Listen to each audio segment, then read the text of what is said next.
আসসালামু আলাইকুম। সবাই কেমন আছেন?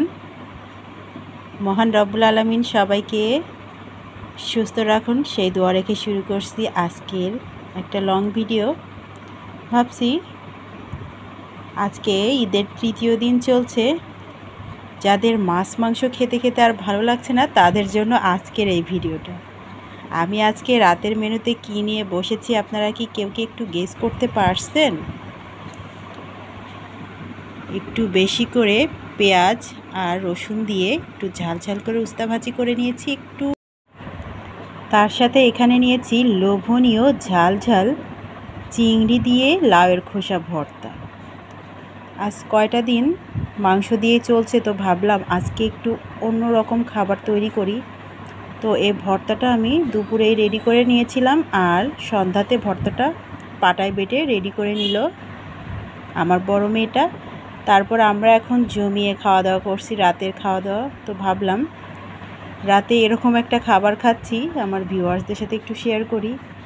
তো কেমন লাগছে আজকের খাবারের মেনুটা অবশ্যই কমেন্ট করে জানাতে ভুল করবেন না।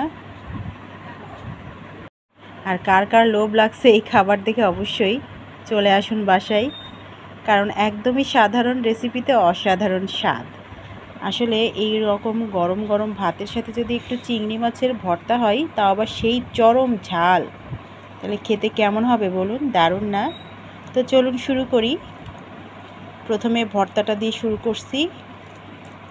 এই ভর্তাটা কিন্তু অনেক ঝাল হয়েছে, তারপরেও একটা কাঁচামরিচ এড়েছি আমি, আদৌ খেতে পারবো কিনা বলতে পারছি না। একটু লেবু নিয়ে নেই, এই ভর্তার সাথে লেবুটা খুবই যায়।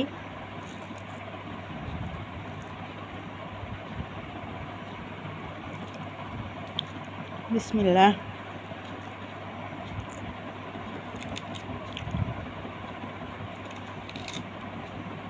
কাঁচা পেঁয়াজটা অপশনাল নিয়েছি একটু খাওয়ার জন্য, এই আর কি।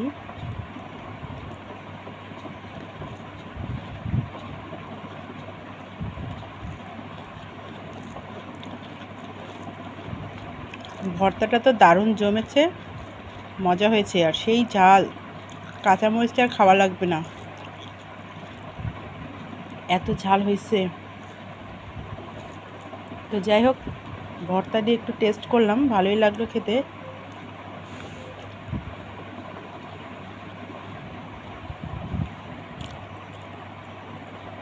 এবার একটু উস্তা ভাজি খেয়ে দেখি। একটু পেঁয়াজ রসুন বেশি করে দিয়েছিলাম।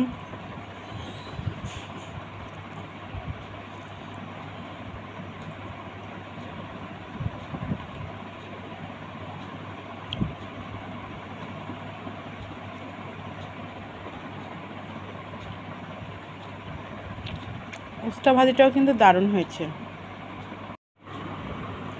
যারা উস্তা খেতে পছন্দ করেন না তিতার জন্য, তারা একটু বেশি করে পেঁয়াজ দিয়ে এভাবে ভেজে নেবেন, তিতাটা কিন্তু অনেকটাই কমে যায়। তিতা থাকেই না বলতে গেলে।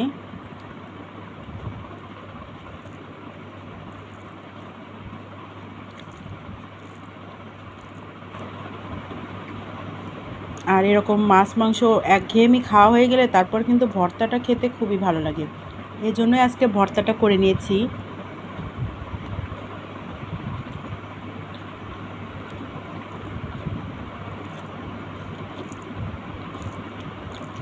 দুইটা দুই রকম টেস্ট, দুই রকম মজা।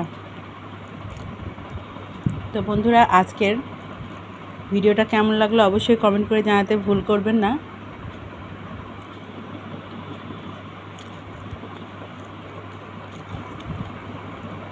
সবাই ভালো থাকবেন, সুস্থ থাকবেন। ঈদের বাকি দিনগুলো সুন্দরভাবে কাটান, অনেক আনন্দ ফুর্তিতে কাটান, সেই দোয়া রেখে আজকের ভিডিওটা শেষ করছি।